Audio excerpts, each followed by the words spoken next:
UP यात्रा के सफर में हम आ पहुंचे हैं झांसी। झांसी और बुंदेलखंड के गौरवशाली इतिहास को किसी परिचय की जरूरत नहीं। ये रानी लक्ष्मीबाई और आला उदल जैसे योद्धाओं की भूमि है। लेकिन दशकों से बुंदेलखंड की यह धरती जल संकट, किसानों की आत्महत्या, पलायन और बेरोजगारी जैसे समस्याओं से जूझ रही है। बुंदेलखंड में चुनाव का वक्त है और हम यही जानने की कोशिश करेंगे कि इस बार चुनाव में बुंदेलखंड के मन में क्या है। बलिदान की भूमि, बुंदेलों की भूमि, वीरता की भूमि झांसी। बुंदेलखंड के इस शहर में महारानी लक्ष्मीबाई के पराक्रम को सहेजकर ऐतिहासिक विरासतों ने जिंदा रखा है, जिसे देखने, सहेजने और उस इतिहास पर गर्व करने लोग देश भर से यहाँ पहुँचते हैं। लेकिन इस विरासत के अलावा भी इतना कुछ बुंदेलखंड में है जो सुर्खियां बनता रहा है, लेकिन उस पर गर्व नहीं बल्कि अफसोस होता है। जब उम्मीदें सूख जाती हैं तो तड़प दर्द बनकर दरिया की तरह बहने लगती है। परेशानी से घर चल रहे हैं साहब, कुछ नहीं है हाथ में। दशकों से जल संकट से जूझता बुंदेलखंड का इलाका हर बार चुनाव में बड़ा मुद्दा बनता है। सूखे खेत, किसानों की आत्महत्या, पलायन, बेरोजगारी इस इलाके का नसीब सा बन गया है। हर राजनीतिक दल ये दावा करती है कि उसके पास इस मर्ज की दवा है, लेकिन हालात आज तक नहीं बदले।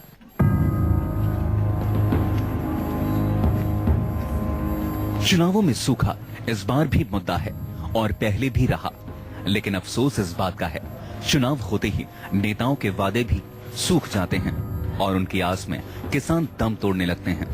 फसल बर्बाद हुई तो ललितपुर में पड़ने वाले गांव हरदिला के किसान धर्मदास ने कर्ज लिया। बेटिया का ब्याह कराने के लिए 1.5 लाख का कर्ज लिया, लेकिन वो खुद के इलाज में खर्च करना पड़ गया। अब बेटिया की शादी और कर्ज उतारने की चिंता धर्मदास के लिए खुदकुशी का सबब बन गई। तो कैसे घर चल रहा है अब आप लोगों का? परेशानी से घर चल रहे हैं साहब, कुछ नहीं है हाथ में एक रुपया। तो सरकार की तरफ से कोई अधिकारी यहाँ नहीं आया मिलने? नहीं आया है। कोई नहीं आया है। अभी चुनाव का समय है, कोई आया था मिलने के लिए, कोई नेता या कोई पार्टी का उम्मीदवार? नहीं तो अबे कोई नहीं आया। वोट देती हैं? हाँ दी थी। कोई नहीं आया मिलने के लिए? अबे कोई नहीं आया है मिलवी।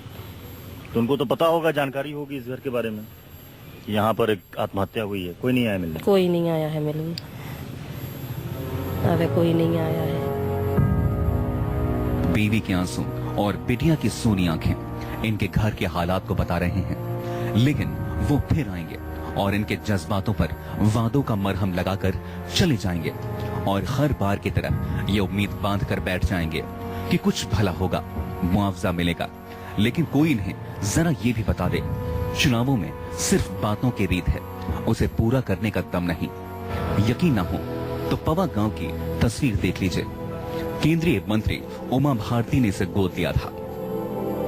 आप बुंदेलखंड के किसी भी गांव में चले जाइए, जल संकट को लेकर कहानी एक सी है। हम इस वक्त हैं ललितपुर जिले के एक गांव पवा गांव में, जहां पर कुएं में फिलहाल तो पानी नजर आ रहा है। लोग कहते हैं कि चूंकि बारिश इस बार अच्छी हुई थी इसलिए कुछ पानी इसमें है। अभी फरवरी का महीना है, लेकिन 1 महीने के बाद यहाँ की तस्वीर बिल्कुल बदल जाएगी। सारे कुएं सूख जाएंगे, हैंडपंप में जो भी पानी आ रहा है उस हैंडपंप में भी पानी नहीं आएगा। इस गांव में भज्जी लाल जैसे किसान भी हैं। 4 एकड़ जमीन है, फिर भी दाने दाने को तरस रहे हैं। कैसी खेती किसानी होती है? सब जमीन तो 4 एकड़ है, लेकिन पानी नहीं है।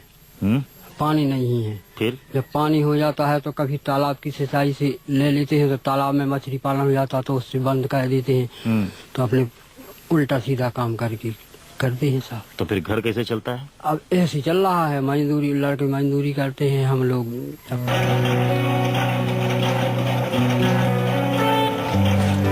गांव में फिलहाल पानी दिख रहा है, लेकिन गर्मी आते ही पानी गायब हो जाता है और मुसीबतें आ जाती हैं। हमारा 3-4 महीने का समय होता है, वो बहुत ही गंभीर। हम लोग यहाँ के बहुत सारे लोग पलायन कर जाते हैं। कितने होंगे यहाँ पर कुएं? कुएं तो करीब हमारे यहाँ 40 है। अभी तो कुछ पानी नजर आ रहा है इसमें। हाँ, अभी तो है, लेकिन इस महीने लास्ट तक पानी हमारा धीरे धीरे खत्म हो जाता है। मतलब ये महीने के खत्म होते होते जी जी जी सब सूख जाएंगे। हाँ। वोट डालते हैं आप लोग? जी। चुनाव है इस बार। हाँ। तो सब तो कह रहे हैं, जितने भी यहाँ पॉलिटिकल पार्टी वाले आते होंगे कहते होंगे कि सब बढ़िया हो जाएगा। कुछ नहीं होता, क्या जाते हैं चले जाते हैं। होता कुछ नहीं। कभी विधायक आते हैं यहाँ पर? आते हैं तो चुनाव के टाइम पे आते हैं, इसके बाद कोई नहीं आता। सांसद यहाँ पर आती हैं देखने? उनका गोद लिया हुआ गाँव एक है। दो बार आई सांसद पहले और फिर नहीं आई। जब गोद लिए गांव का ये हाल है तो बुंदेलखंड की हकीकत आप आसानी से समझ सकते हैं और ये उसी बदहाली का असर है। हर साल यहाँ के हजारों किसान मजदूर बन जाते हैं और दूसरे शहरों की तरफ बढ़ जाते हैं। एक अनुमान के मुताबिक कि यूपी के बुंदेलखंड के 7 जिलों के करीबन 32 लाख लोग पलायन को मजबूर हैं। खेती किसानी इनकी चलती नहीं, इनको रोजगार के लिए बाहर निकलना पड़ता है। कहाँ जा रहे हैं आप लोग? मजदूरी करते हैं? मजदूरी करने गुम्मा डाले ईंटें डाले न जा रही। अच्छा, हाँ। काम की बहुत समस्या है यहाँ। हाँ? काम की बहुत समस्या है। क्या खेती किसानी होती नहीं है? कुछ नहीं है खेती किसानी। बदहाली की तस्वीर के साथ हम सोच में थे आखिर नेताओं के जुबान पर बुंदेलखंड का नाम कितनी बार आता है, लेकिन काम कोई कितना आता है ये साफ दिख रहा था। हमारे साथ है झांसी के वरिष्ठ पत्रकार मोहन नेपाली जी, जिनकी बुंदेलखंड की राजनीति और इतिहास पर अच्छी पकड़ है। मोहन जी, बुंदेलखंड का अपना एक गौरवशाली इतिहास रहा है, लेकिन आज बुंदेलखंड की चर्चा किसानों की आत्महत्या, कर्ज, पलायन, जल संकट को लेकर होती है। दशकों से समस्या है, क्यों दूर नहीं होती है समस्या? बुंदेलखंड तो कला और कृपाण की धरती है। ये झांसी तो हमारा बुंदेलखंड का हृदय है। झांसी का किला हमारी आन बान शान का प्रतीक है। लेकिन दुर्भाग्य है कि इस कला और कृपाण की धरती पर दशकों से बेरोजगारी है। दशकों से किसान जूझ रहा पानी के लिए, आत्महत्याएं कर रहा है। विकास नहीं हुआ यहाँ का, कोई किसी प्रकार का विकास नहीं हुआ है। पानी को धरती मांग रही है पानी, तो इस पर किसी ने ध्यान नहीं दिया। लोगों ने अपना वोट दिया और वोट के बाद में इसको विकास के नाम पर वो चुप हो गए। बुंदेलखंड में 19 सीट आती हैं। करीब करीब सभी सीटों में सूखे जैसे हालात हैं।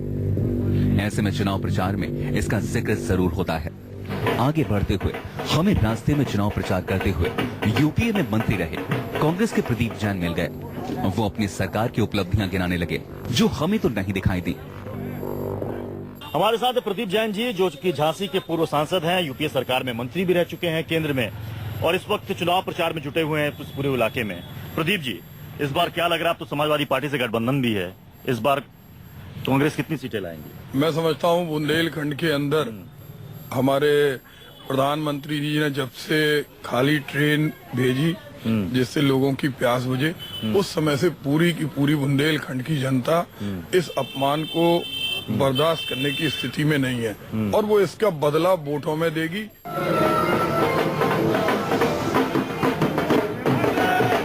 खैर, इस बार कांग्रेस अखिलेश के साथ है, तो अखिलेश के काम की तारीफ करना मजबूरी और सियासत का तकाजा भी है, जिसमें झांसी सदर सीट से कांग्रेस उम्मीदवार राहुल राय पारंगत हो चुके हैं।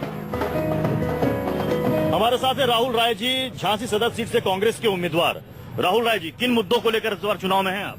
देखिए, निश्चित तौर पे मुद्दे कई हैं। हर वार्ड की समस्या अलग निकल के आ रही है, क्योंकि पहले जिस तरीके का यहाँ पर माहौल रहा है कि चीजें ऊपर से एक मैनिफेस्टो बना के थोप दी जाती थी कि झांसी में ये करेंगे, ये होगा। कांग्रेस के साथ बुंदेलखंड में बीजेपी पूरा जोर लगा रही है।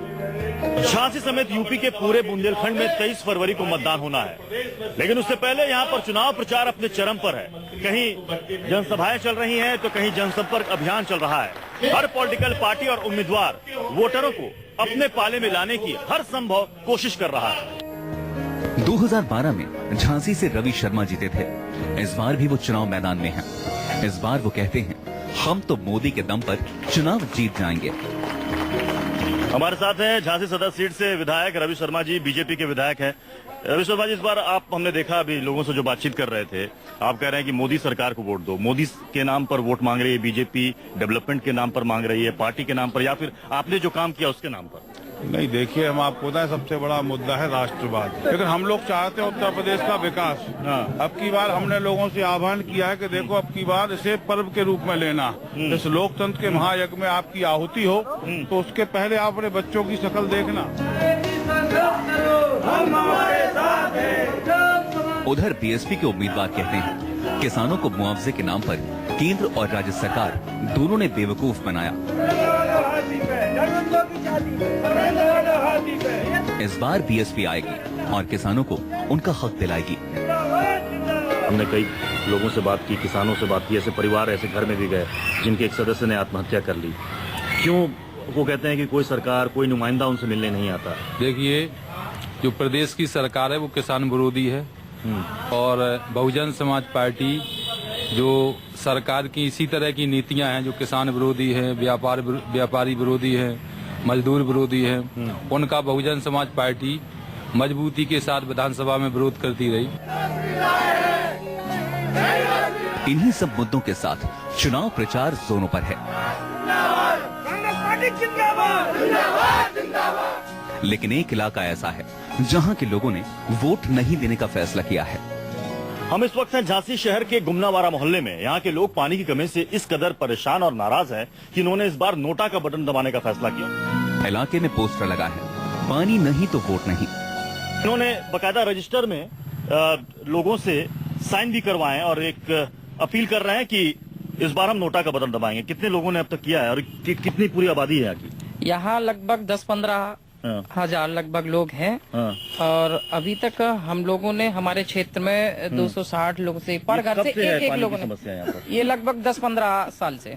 अच्छा जी। तो कोई अब तक काम नहीं हुआ यहाँ पर? अभी तक कोई काम नहीं हुआ। जो भी जनप्रतिनिधि आता है एक नए सपने के साथ हमेशा एक सपना दिखाता है कि हम ऐसा करा देंगे, वैसा करा देंगे। पिछले 15-20 बरस से मैं इस पानी के लिए हर नेता, हर अधिकारी से मिला, प्रयास किया और लिख लिख के थक गया। मेरे पास इतनी मोटी फाइल है, लेकिन अधिकारी कोरे आश्वासन देते हैं और उसके बाद कुछ नहीं करते। ऐसा कहा जाता है एक वक्त में बुंदेलखंड की जमीन पर करीब 7,000 तालाब थे, लेकिन वो कहां गायब हो गए किसी को नहीं पता। फसल सूख जाती है, लोग घर बार छोड़कर पलायन कर रहे हैं। बुंदेलखंड के लोगों के लिए जो फंड केंद्र और राज्य सरकार आवंटित करती है वो उन्हें मिल ही नहीं पाता। अगर सुविधाएं होंगी तो कोई अपने घर को भला क्यों छोड़कर जाएगा? चुनावी वादों में फिर से बड़ी बड़ी बातें हैं, लेकिन प्रचार के शोर के बीच पलायन भी कम नहीं हुआ है, क्योंकि जनता सच जान चुकी है और समझ भी चुकी है। वक्त तक ब्रेक का। ब्रेक के बाद भी बुंदेलखंड से यूपी यात्रा का हमारा सफर जारी रहेगा।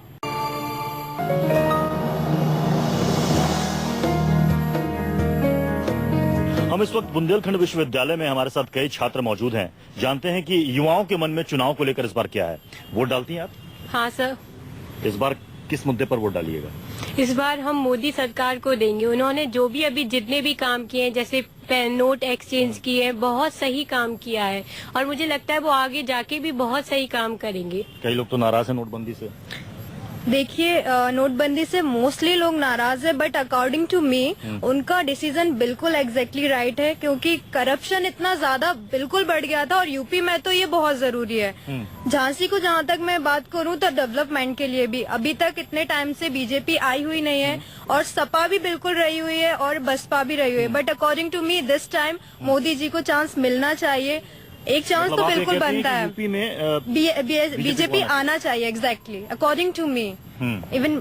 अच्छा, ये बताइए कि बुंदेलखंड में जो समस्याएं हैं उसको लेकर यहाँ का वोटर क्या सोचता है? आप तो चूंकि खुद युवा हैं, क्या कास्ट को देखकर वोट देखता है या डेवलपमेंट को देखकर वोट देता है? यहाँ बुंदेलखंड में बेसिकली लोग डेवलपमेंट को देख के वोट देते हैं, जो कि हो नहीं पाता है क्योंकि सिर्फ चुनाव। कास्ट यहाँ नहीं चलता? कास्टिज्म चलता है, पूरे उत्तर प्रदेश में चलता है। मैं सिर्फ बुंदेलखंड रीजन को इसमें नहीं बोलूंगा, पूरे उत्तर प्रदेश में चलता है, कास्टिज्म का चलता है यहाँ पे और उसी के वजह से वोट बैंक्स जो है वो अफेक्ट करते हैं काफी। अच्छा, आप वोट डालते हो? जी। इस बार क्या आप किस मुद्दे पर डालोगे वोट? सर, वोट इसको देना चाहिए जो सही कर रहा हो या फिर जो हमारे लिए काम करे। ऐसे लोगों को नहीं जो बस पैसा खाते जाएं और अपना बैंक बैलेंस बढ़ाते जाएं। हम लोगों को मिलता क्या है? टैबलेट, फोन, इन सब का मतलब बोल देते हैं, पर ऐसा कुछ मिलता नहीं है और इन सब से हमारा कोई फायदा होने वाला तो है नहीं। सिर्फ बेरोजगारी ही हम लोगों को मिलेगी। मतलब आप कहते हैं कि हमें टैब मत दीजिए, हमें लैपटॉप मत दीजिए, हमें वो दीजिए जो हमारा जी। यूपी में बुंदेलखंड के 7 जिलों में कुल 19 विधानसभा सीटें हैं। पिछले बार के चुनाव में यहां बीएसपी और समाजवादी पार्टी के बीच बराबरी का मुकाबला था। बाकी की 4 सीटें कांग्रेस और 2 सीट बीजेपी के खाते में गई थी। इस बार के चुनाव में बुंदेलखंड की जनता किन्हें चुनकर लखनऊ भेजती है, इसके लिए हमें 11 मार्च यानी नतीजे के दिन का इंतजार करना पड़ेगा। अगले एपिसोड में फिर मुलाकात होगी किसी नए विधानसभा क्षेत्र में। तब तक मुझे मेरे सहयोगी कैमरा पर्सन राजू यादव के साथ दीजिए इजाजत और आप देखते रहिए News 24।